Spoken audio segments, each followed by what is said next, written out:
자, 안녕하세요. 인류 역사상 가장 재밌고 신기하고 진귀한 이야기가 숨어 있는 붓다로드에 오신 것을 환영합니다. 오늘 이제 말씀드릴 내용은 인도 문화와 중국 문화의 차이점에 대해서 계속 이야기를 해보도록 하겠습니다.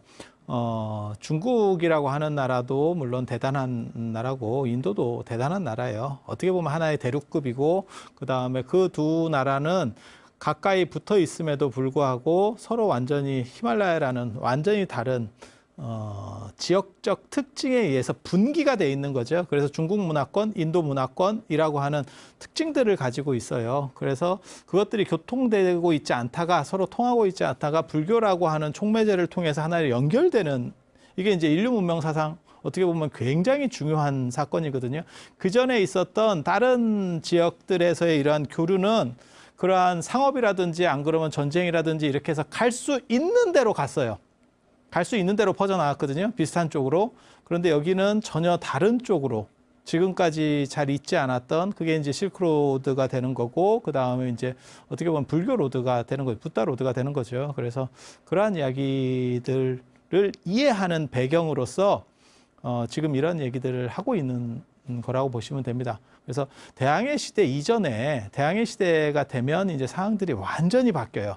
근데 대항해 시대가 한 1400년 정도쯤부터 이제 시작이 되는데 르네상스가 이제 시작되고 대항해 시대가 그 전에 이제 조금씩 열리기 시작하고 이제 그렇게 되는데 본격화되는 건 1400년 정도가 되면 되는데 1300년대 말 1400년대 되면 되는데 그때가 되면 완전히 상황들이 바뀌는 거고 지금 현대하고 비슷한 상황까지 이제 무역로라든지 안 그러면 식민지 경영이라든지 이런 거 확대된다고 보시면 되고 그 전 예전 상황으로 봤을 때는 이게 어떻게 보면 인류 문명사에서 가장 큰 획을 긋는 사건이라고 보시면 될 겁니다. 그래서 중국 문명은 인도 문명으로부터 이렇게 충격을 받게 되는 거죠. 외부적 충격을 받게 되는 거고 그 외부적 충격 속에서 이 사람들이 어떻게 새로운 가치 판단들을 해나가느냐에 대한 이야기들이 지금 초점이라고 보시면 됩니다. 그래서 중국 사람들은 그 전까지는 생각지도 못한 거를 이제 보게 된 거죠. 그게 이제 지난 시간에도 말씀드렸지만 제일 충격적인 거는 머리를 깎는 사람이 나타난 거예요. 이게 지금 봤을 때는 그냥 그런가 보다 하지만 굉장히 충격적인 겁니다. 상투 틀고 있는 사람들 속에서 머리를 밀었어요. 이게 상당히 충격적인 거고 그 다음에 인도는 덥기 때문에 제가 늘상 말씀드리는 거 있습니다. 그게 뭐냐면 인도에는 하복밖에 없었는데 승복이 중국 동아시아로 넘어오면서 하복이 없어졌다. 그러니까 원래 인도 사람들은 전부 하복만 입는 거예요. 왜냐하면 겨울에도 그게 그렇게 인도가 온도가 많이 안 떨어집니다. 그래서 저희가 겨울에 인도에 가면 아침에는 이제 좀 북인도 쪽으로 가도 아침에는 약 한 영상 5도, 그 다음에 낮에는 30도에서 35도까지 올라가거든요. 그리고 여름에는 40도에서 55도까지 올라갑니다. 그러니까 그 사람들이 당연히 동복이 거의 필연성이 없다라고 보시면 되겠죠. 영상 5도 이하로는 안 떨어집니다. 그러니까 동복의 필연성이 없고 하복이 많이 발달하겠죠, 당연히. 그런데 동아시아로 오면 하복만 없어졌죠. 그래서 이제 저같이 운전면허도 없고 이렇게 대중교통 이용하는 사람들은 여름 되면 약간 환자같이 되죠. 하복을 입었는데도 불구하고 하복같이 않은 하복인 거예요. 속에 기본 입어야 되고 그 다음에 긴 거 또 입고 거기다가 또 밖에 나갈 땐 두루마기를 입으래요. 그러면 얇은 거 아니 그리고 저는 또 이게 나이롱 매니아잖아요. 제가 나이론에 대한 장점을 너무 이렇게 제가 좋아하는 사람이기 때문에 질기고 꾹이 망가고 그다음에 빨리 마르고 세상에 이런 좋은 섬유가 어디 있어요? 신이 만든 섬유야. 단 이제 한 가지 단점은 입는 사람이 좀 덥다는 거. 난방까지 돼. 섬유에 이게 최첨단 기능이 있다니까요. 난방 기능까지. 그렇게 해서 그리고 잘 모르시는 분들이 자꾸 뭐 삼배 무명 이런 거 입으시는 분이 예전에는 그런 건 약간 이렇게 죄수복입니다. 삼배, 모시 이런 거는 죄수복으로 썼던 거예요. 그게 천 중에는 제일 쌉니다. 무명은 좀 괜찮은 거고 삼배나 모시는 아니 여러분이 생각을 해보세요. 손으로 짠다라고 생각을 해보세요. 무명 한 필 짤 공이면 삼배나 모시는 몇 필을 짜지 않을까요? 이게 모기장 같이 짜버리니까요. 그죠? 그래서 지금하고는 시대가 달라요. 그래서 그거는 예전에는 죄수복이었고 제일 싼 옷이니까 죄수복이었고 그래서 여러분들이 부모님이 돌아가셨을 때나 상을 당했을 때 입는 상복도 원래는 그 죄수복하고 연결이 되는 겁니다. 이유가 뭐냐면 부모님을 잘 모시지 못해서 돌아가시게 한 죄인이라고 하는 개념이 존재하는 거예요. 그 안에. 물론 뭐 수명을 다 해서 돌아가셨어도 그렇게 이제 효자의 입장에서는 그렇게 생각한다는 뜻이에요. 그걸 진짜로 뭐 돌아가시게 했다라는 의미는 아니고. 그래서 인도에는 약간 헐벗는 문화에다가 하복 중심이니까 당연히 옷도 가볍고 그다음에 노출이라는 게 자유롭습니다. 걔네는 계속 더웠기 때문에 우리가 아프리카 사람들을 보면서 저 사람들은 노출이라서 창피할 거예요. 이런 생각 한 번도 하는 적이 없죠. 그러니까 문명인이 예전에 그런 거 있어요. 아마존의 눈물 이런 다큐를 보면 거기는 완전히 안 입고 나오는 종족들도 많이 있었어요. 근데 그런 걸 보고 야, 저 사람들은 참 창피하겠다 이렇게 생각하는 거는 우리의 시각인 거고 계속 그렇게 사셨던 분들은 또 그렇게 사시는 거예요. 그래서 아프리카 쪽 분들은 당연히 더우니까 이런 쪽이 발전이 안 되는 거죠. 옷 같은 걸 치렁치렁 입을 수 없는 상황이고 우리가 이렇게 치렁치렁한 옷을 입고 있다는 거는 이건 약간 추운 쪽이라는 뜻입니다. 추운 쪽이라는 뜻이에요. 그러니까 이렇게 치렁치렁한 걸 입고 그다음에 이거 가오 잡고 이렇게 하는 거거든요.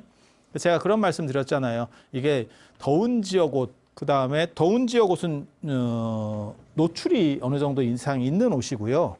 그래서 불상들 이렇게, 불상은 그렇지 않은데 보살상들을 이렇게 보시면 장신구가 굉장히 많습니다. 그래서 더운 지역 사람들은 노출을 하는 대신에 옷으로 가오를 못 잡으니까 장신구로 자기 신분들을 나타내요. 그래서 나 이런 거 있어.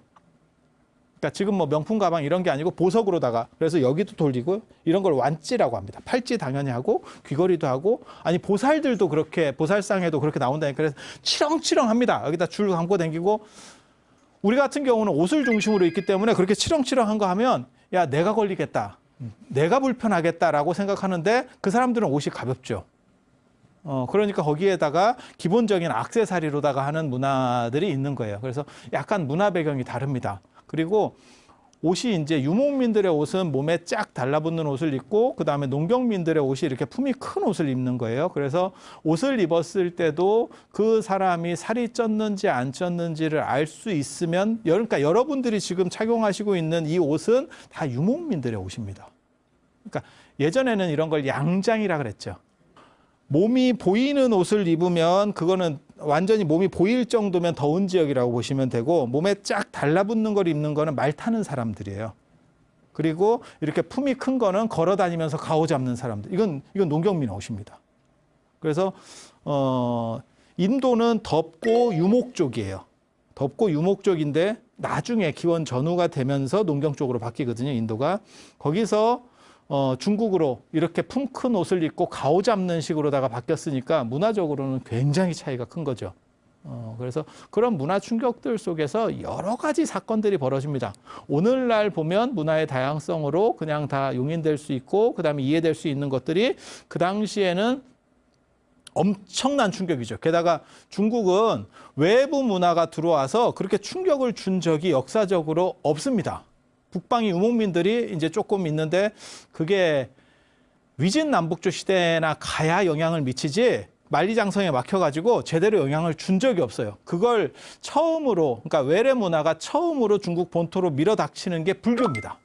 그리고 그 사람들은 항차 깎고 와. 그리고 오른 어깨를 깠네. 이게 노출. 그러니까 중국 사람들 입장에서는 깜짝 놀라는 거죠. 깜짝 놀라는 거죠. 그래서 그런 여러 가지가 있고 동아시아에서 제가 보기에는 가장 히트 상품은 절입니다. 절. 절이 뭐냐면 우리가 두 가지를 절이라고 쓰잖아요. 하나는 예법 할 때, 절 올린다 할 때 절. 그 다음에 또 하나는 뭐냐면 절하는 집이라서 절. 사찰. 이게 굉장히 재밌어요. 한자를 보면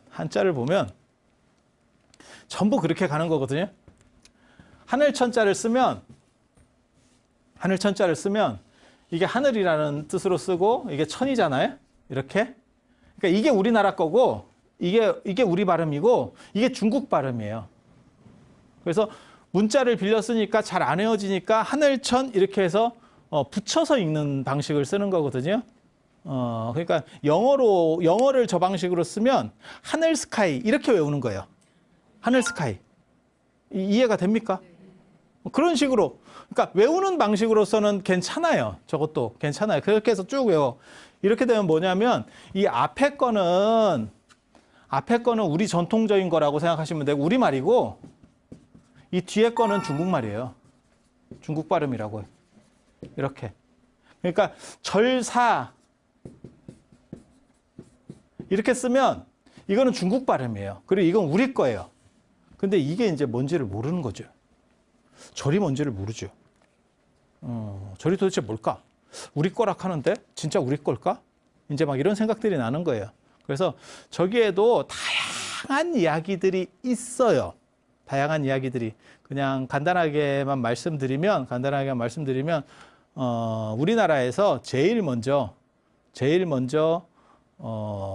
어떻게 보면 신라 시대 때 신라의 불교가 처음 전해졌을 때 아도화상이라는 분이 신라의 불교를 전했다고 하는데 그 아도화상이 누군지 잘 몰라요. 그게 인명인지 안 그러면 저게 어떤 형태에 대한 용어인지 잘 몰라요. 그러니까 법명인지 뭐 이런 거 잘 구분이 잘 안 가는데 좀 복잡해요. 나중에 기회 되면 또 신라 얘기할 때 그런 때 얘기를 해드릴게요. 그 양반이 누구네 집에 있었냐면 모랫집에 살았어요. 모랫집에. 예. 선산 저기 도리사. 경주 위에 선산 도리사라고 하는 모랫집에 살았대요. 그 모래가 처음 신도예요.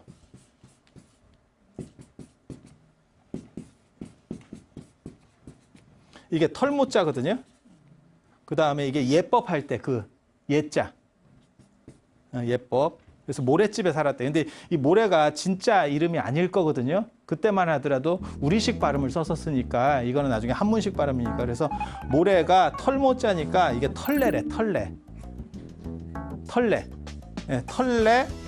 이게 봐봐. 되게 웃겨요. 모래가 털레가 돼서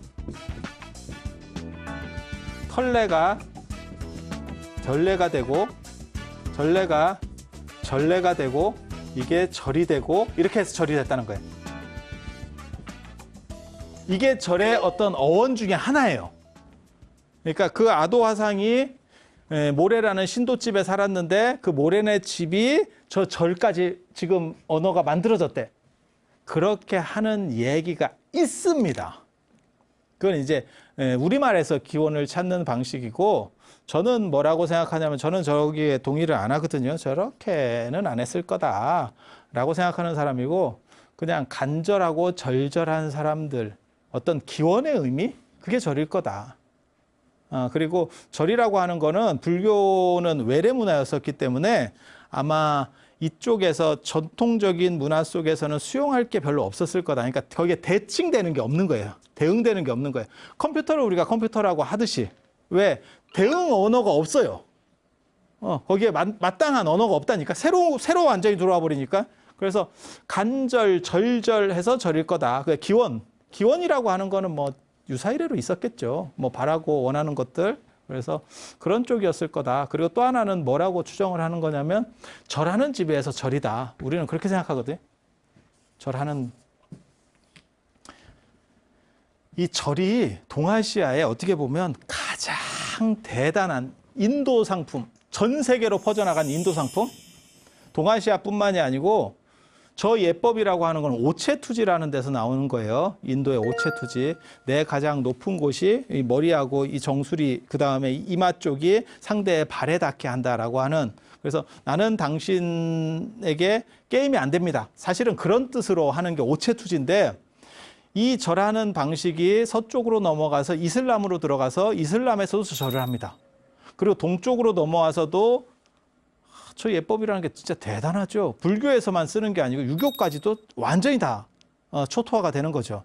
그래서 불교를 타고 동아시아로 넘어와서 보편화된 게 딱 두 가지거든요. 그게 향하고 절입니다. 근데 향은 강조하지 않는 이유가 뭐냐면 향의 원조는 인도가 아니에요. 향은 이집트가 원조입니다. 이집트에서 시작해서 인도까지 넘어오고 그 인도에서 다시 중국으로 넘어온 문화예요. 그런데 절은 인도 상품입니다. 메이드 인 인디아 중에서 제가 보기에는 최대 문화 상품이 저는 절이라고 생각하거든요. 그래서 이슬람부터 서쪽의 이슬람부터 동쪽에 지금 일본까지 전부 절을 하고 있죠. 이렇게 보면 엄청난 상품이죠. 엄청난 상품. 그래서 한류 이전에 예전에 인디아류가 있었다. 그리고 그 핵심에는 절이 있었다. 절이 있었다. 그런데 이 절을 제가 지난 시간에 말씀드렸잖아요. 처음 중국 사람들이 딱 봤을 때 이거 도대체 뭐냐. 그래서 여우가 웅크리고 있는 것처럼 저게 뭐 하는 짓이냐. 처음에는 그랬다는 거예요. 그리고 이 절하는 집을 절하는 데니까 절이라고 하지 않았을까? 이렇게 생각하는 거예요. 그래서 절사의 의미가 이 절이라고 하는 이 의미가 아마 절하는 집에서 나왔을 거다. 이런 정도 추정들을 하고 있습니다. 누가? 내가.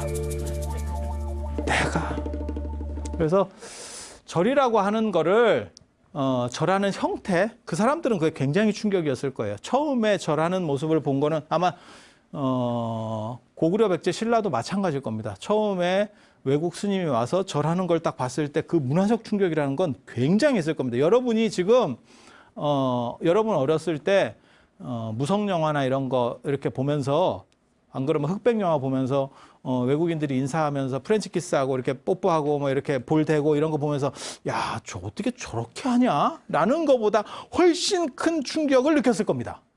2000년 전에. 야, 쟤네 뭐야? 이 생각을 했겠죠.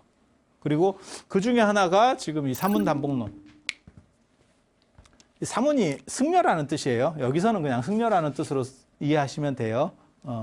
슈라마나를 얘기하는 게 아니라 그냥 스님들이 오른쪽 어깨를 깐다는 거거든요. 여기 지금 가사를 수한다 그래요. 가사는 수한다고 하는데 그냥 착용이라고 생각하시면 됩니다. 그래서 오른쪽 어깨를 까고 이렇게 다니는 거고 그게 오른쪽주의라는 겁니다. 정확하게 말하면 오른쪽주의.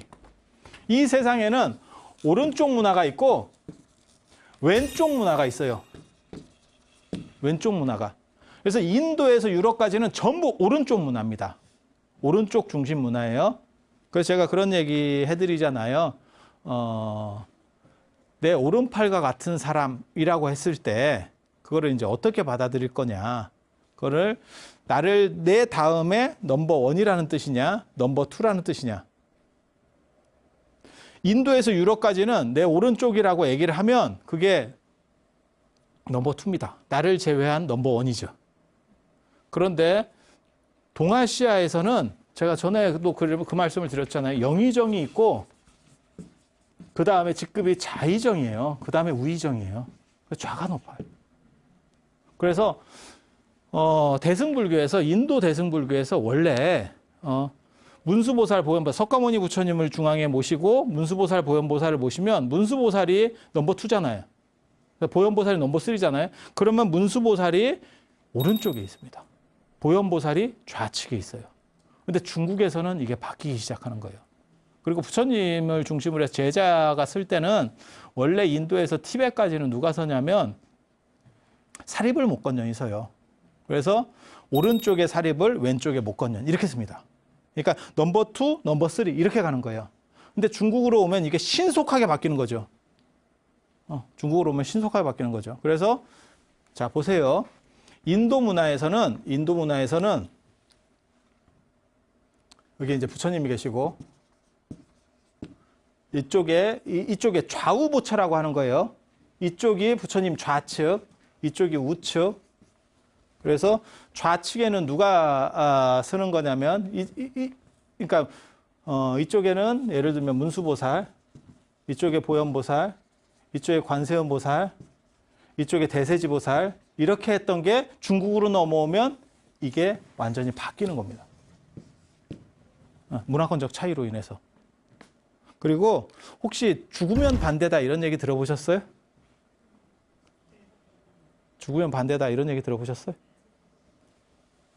못 들어보셨어요? 뭐 못 들어봐도 돼. 못 들어봐도 돼.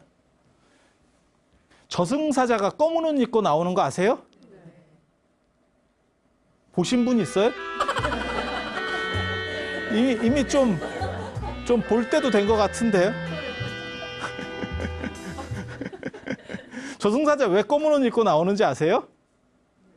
원래 상복은 흰색입니다. 잘 기억해 보세요. 원래 상복은 다 흰색입니다. 상복은 흰색인데 왜 흰색을 쓰는 거냐면 그쪽 또 얘기하면 좀 복잡해지는데 예전에는 상례가 길례였었어요. 길한 거였어요. 유교 들어오기 전까지는 상례가 길례였었어요. 근데 유교가 들어오고 그것이 이제 보편화되면서 나중에는 약간 흉례로다가 바뀌었거든요. 부모님이 돌아가셨는데 어떻게 길하게 하느냐.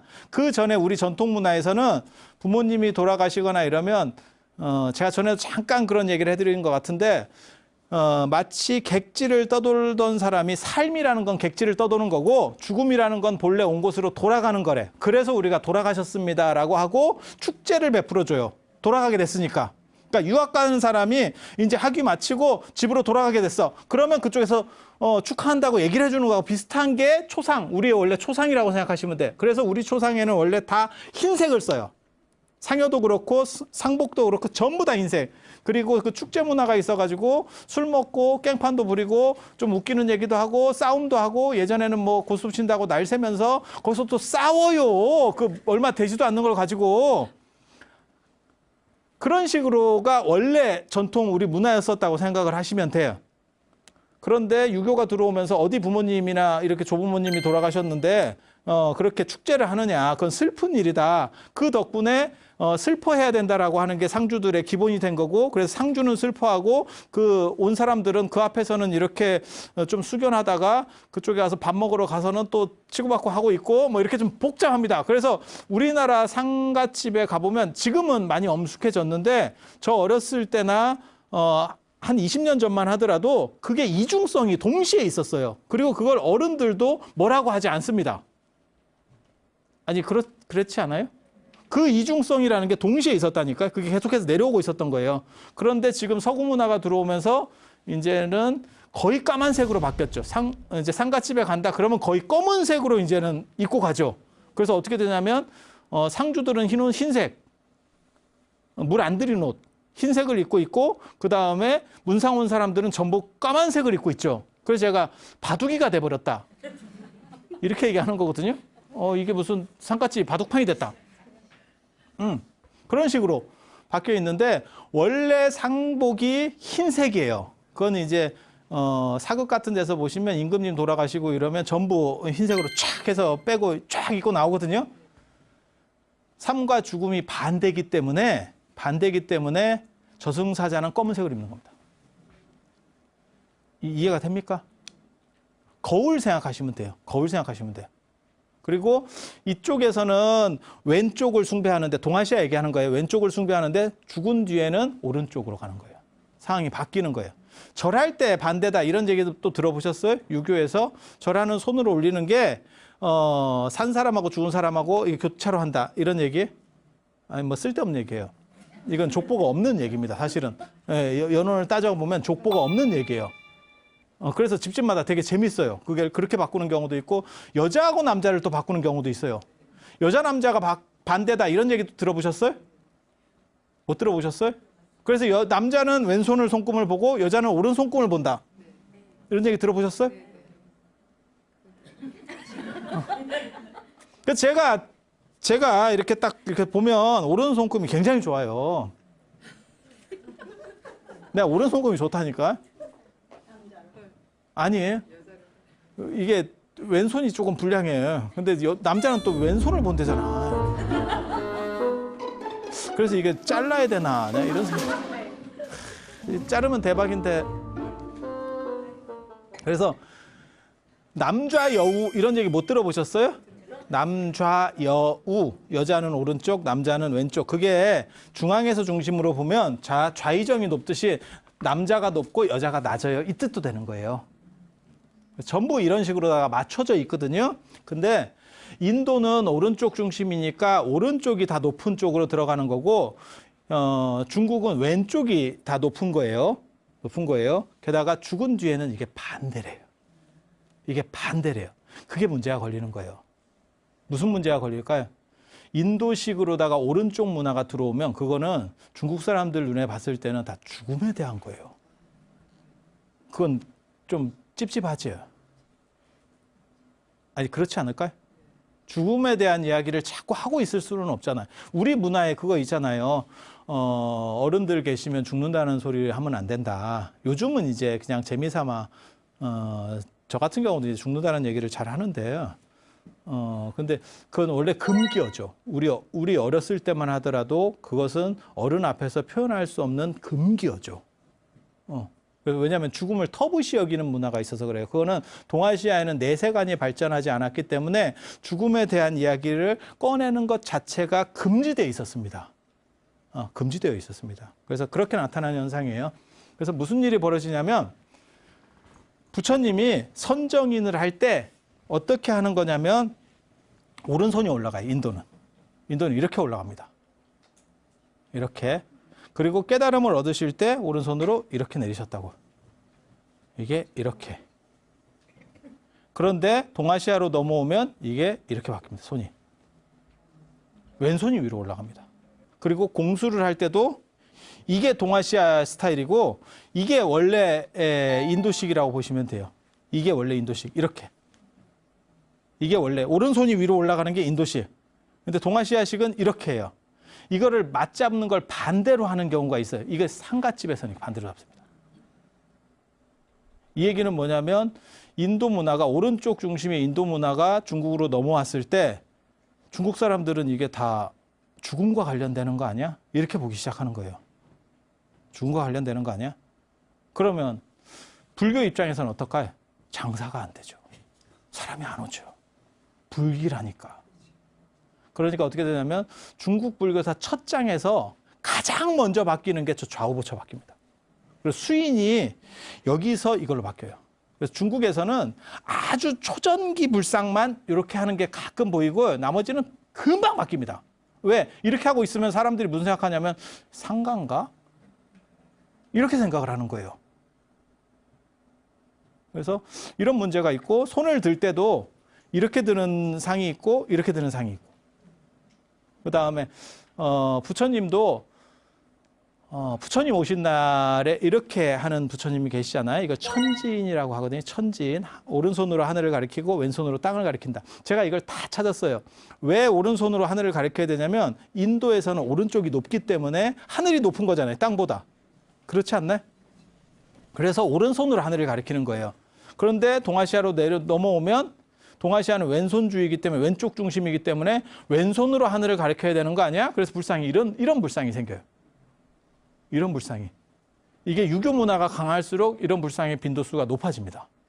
그래서 두 문화가 충돌하고 있는 거예요. 그리고 그 가장 대표적인 게 저 사문단복이라고 하는 이제 어깨를 깐다는 거. 오른 어깨를 깠다. 그거는 상복의 표현입니다. 상복을 다 입기 전에 중간에 부모님이나 어른이 돌아가시면 옷을 반 입을 때가 있어요. 그거는 이제 경황이 없어서 아직 옷을 다 못 입었습니다. 그래서 성복을 하지 못한 거예요. 그래서 반만 끼고 다니는데 그때 오른 어깨를 깝니다. 오른쪽을 깝니다. 왼쪽을 덮고 있습니다. 왼쪽을 덮고 있습니다. 그래서 오른쪽을 까고 있는 게 야, 저게 다 상례인데 중국 문화권에서 동아시아에서 오른쪽을 중심으로 오른쪽을 높일 때는 딱 두 번이에요. 그게 언제냐면 상례, 상가 관련됐을 때. 또 하나는 뭐냐면 전쟁. 전쟁은 정상적인 게 아니고 뭐랄까 거역하는 거래요. 순리를 거역하는 거래요. 그래서 정반대로 해요. 그래서 전쟁에서의 대장군, 그 다음 장군은 오른쪽에 있어요. 그러니까 일반적인 거는 순서가 이렇게 돼 있는데 전쟁터에서는 이게 이쪽으로 올라간다니까. 이게 내려가고. 이해가 됩니까? 하나는 전쟁, 하나는 상례. 이런 룰은, 오른쪽을 중심으로 하는 룰은 둘 다 불길한 거죠. 전쟁과 죽음. 누가 그거를 긍정을 하겠어요?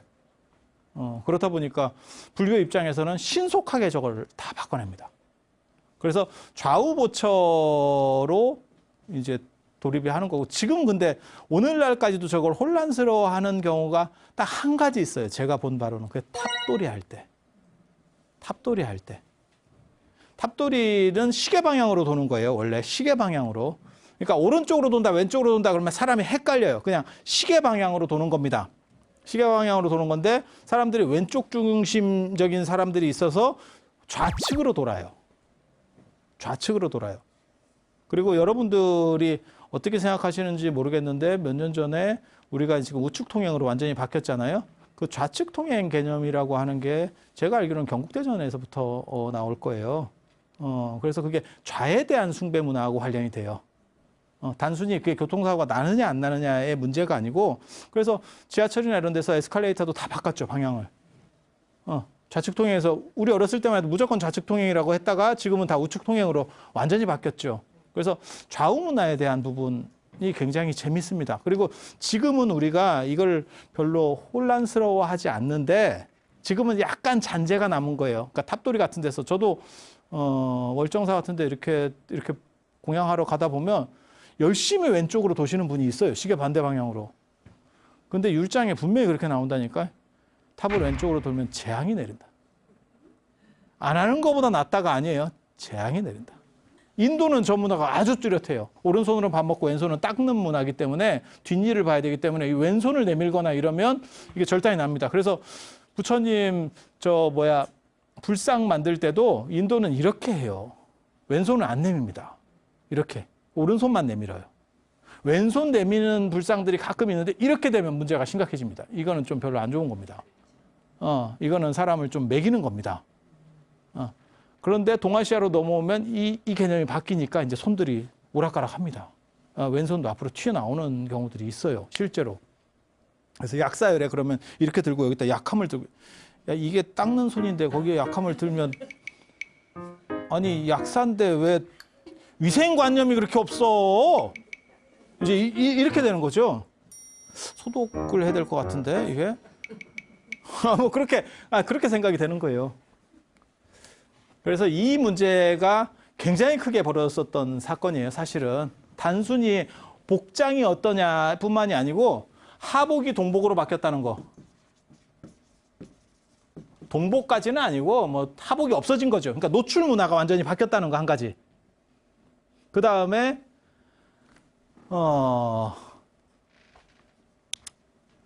좌우의 문제.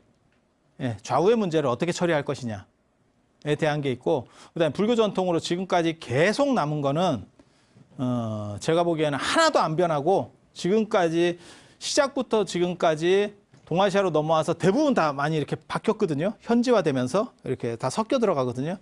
안 변한 게 뭐냐면 이건 머리 미는 거.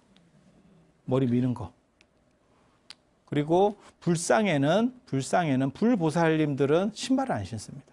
맨발 문화입니다. 인도는 더워서 맨발 문화예요. 그 나머지는 거의 다 바뀌었어요. 다 바뀌었어요. 양이 이제 얼마나 바뀌었느냐에 따라서, 그러니까 무슨 생각하시면 되냐면 뭐 피자헛이라든지 이런 프랜차이즈 업체가, 전 세계적인 프랜차이즈 업체가 들어와가지고 한국에 들어오면 한국 현지화를 하죠. 그렇게 조금씩 다 바꿔가는데 그 기본 피자라고 하는 뭐 도우라든지 이런 거 몇 개만 남은 거예요. 그 나머지는 다 바뀌어갑니다. 다 바뀌어갑니다. 그리고 이런 것과 관련해서 또 얘기될 수 있는 게 삼은불경 왕자론이에요. 출가한 스님은 왕한테 절하지 않는다. 저거 이제 재밌다. 저거 재밌다. 인도에서는 저렇게 했었죠. 인도에서는 그렇게 했죠. 왜냐면 출가하고 재가가 나뉘어 있으니까. 그래서 저 둘 중에 이제 누가 세냐로 나오는 건데, 인도에서 유럽까지는 저거를 어느 정도 인정을 해줘요. 그러니까 카스 제도에서 브라흐만이 있고 크샤트리아가, 브라흐만 성직자, 제사장 뭐 이런 계급들이 크샤트리아보다 높으니까, 이게 이제 왕족 귀족이니까요. 이렇게 딱 구분이 되는데 이 사람을 밑으로 놓을 거냐 안 그러면 지금같이 위로할 거냐에 대한 관점이에요. 동아시아에는 저 구분이 없습니다. 왕이 무조건 없습니다. 근데 저걸 이제 도전해 오는 거죠. 유럽에도 저런 사건들이 있었죠. 유럽에도 대표적인 사건이 교황이 신성 로마 제국의 황제를 골로 보낸 사건. 카노사의 굴욕. 신성 로마 제국 그 황제가 좀 맞섰죠. 지금으로 말하면 독일입니다. 독일. 신성 로마 제국이니까 독일. 황제가 좀 맞섰죠. 그러니까 파문시켜버렸죠. 그러니까 너는 더 이상 천주교인이 아니야. 파문시켰죠. 그렇게 해서 나중에 이제 카노사 지방에 그게 교황이 뭐 별장이 있었는가 봐요. 그래서 놀러 갔는데 거기에 가서 무릎 꿇고 싹싹 빌었다는 눈 오고 있는데 들어보셨잖아요. 교과서에 나옵니다. 들어보셨죠? 잘 안 들어봤을 것 같을 때는 교과서에 나온다고 얘기하면 다 들어봤다고 합니다. 그게 카노사의 굴욕이고, 근데 그걸로부터 조금 시간이 뒤로 가면, 이제 더 뒤로 가면 또 이제 왕권과 교황이 충돌을 하거든요. 그 사건 중에 재밌는 게 아비뇽 뉴스라고 하는 사건이에요. 교황이 남프랑스의 아비뇽에 잡혀가지고, 그러니까 볼모같이 이렇게 가택연금으로 갇혀버리는 사건이에요. 그건 왕 밑에 교황이라고 하는 개념인 거죠. 왕 밑에 교황.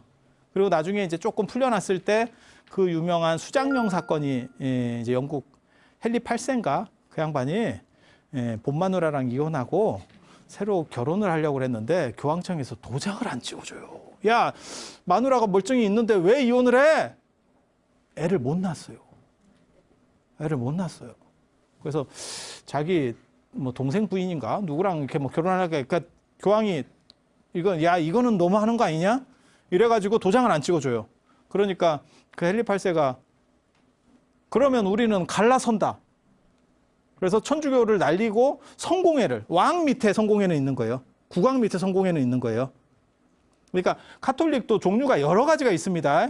그러니까 로마 카톨릭이 결혼 안 하는 거고 러시아 정교라든지 그리스 정교는 결혼을 합니다. 그리고 성공회도 결혼을 합니다. 그러니까 우리가 생각할 때 카톨릭은 전부 결혼을 안 하는 거 아니에요? 그건 아니에요. 한국 불교도 마찬가지예요. 조계종이 결혼을 안 하는 거지 한국 불교의 대다수 종단은 결혼을 합니다. 근데 어떤 특정 지점에 우리가 접하고 있는 특정 지점이 너무 컸을 때 사람들이 그것을 일반화시키는 오류를 범하는 거예요. 그래서 뭐 스님들은 결혼 안 하는 거고 카톨릭은 당연히 결혼 안 하는 거 아니야? 이렇게 생각하지만 실제로 그렇지는 않아요. 그런데 아무튼 그 로마 카톨릭하고 왕하고 충돌하는 사건이죠. 그래서 한 번은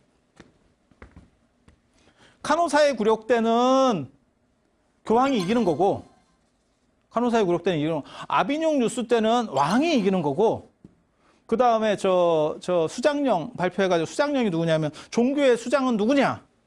왕이냐? 안 그러면 교황이냐? 이렇게 싸우는 거예요. 그렇게 결국 헨리 8세가 이겼어요. 나중에 그게 이제 교황 세력으로부터 벗어나면서 영국이 나중에 헨리 8세 다음 해가 엘리자베스 여왕이 나오면서 드디어 영국이 이제 떡상하기 시작하는 거예요. 이제 무적함대 만들고 막 이제 난리 나는 거거든요. 그때 이제 해가 지지 않는 제국의 기초를 그 양반이 다 다지는 거니까. 그래서 그때는 어떻게 보면 5대 5가 된 거죠. 교황이 좀 졌는데 약간 편을 들어주는 거예요. 그래서 크게 누가 꼭 뭐 이겼다라고 말하기 좀 애매하게 한 사람이 굴복한 건 아니니까. 근데 영국을 아무튼 로마 카톨릭은 손을 털었죠. 더 이상 뭐 어떻게 할 수가 있는 상황이 아닌 거죠. 그래서 국왕 밑으로 그게 수장령이라는 거예요. 짱은 누구냐? 종교의 짱은 누구냐? 수장은 누구냐? 이렇게 뭐 재밌습니다. 그래서 왕과 교권 어떻게 보면 종교 수장하고 국가 수반 중에서 누가 높으냐에 대한 얘기는 굉장히 재밌어요. 그런데 인도부터 유럽까지는 원래 정교 분리의 원칙 때문에 이게 가능했는데 중국은 사실 정치가 종교까지 다 아우르는 영역이거든요. 근데 불교가 저 얘기를 하게 되는 거예요. 저 얘기를. 어떻게 됐을 것 같아요? 저 얘기 하니까. 왕에게 스님들은 인사하지 않는다. 어떻게 됐을 것 같아요? 난리가 났을까요? 부처님 때는 어떻게 됐어요? 부처님 때는 자치권을 인정받았어요. 부처님 때는 자치권을 인정받았어요. 그래서 왕들이 넙죽넙죽 부처님한테 이렇게 하는 이유가 뭐냐면 부처님이 어떻게 보면 다국적 기업의 그런 큰 기업을 가지고 있는 사람이라고 보시면 돼요. 그래서 일반 조그만 나라보다 셉니다. 그래서 그런 일이 벌어졌던 거고, 중국에서는 저게 이제 신기한 사건들을 만들어내요. 왜 이렇게 또 갑자기 맨 막판에 와서 약을 팔까? 그 얘기는 다음 시간에 또 보라는 얘기죠. 이거를 이제 끝내야 되니까. 끝내야 되니까. 그래서 이 얘기를 이제 문화 충격으로 굉장히 큰 사건이에요, 저게. 그래서 그 사건에 대해서 다음 시간에 이어서 말씀드릴 수 있도록 그렇게 하고 오늘은 이상 마치도록 하겠습니다. 자, 들어줘서 감사합니다.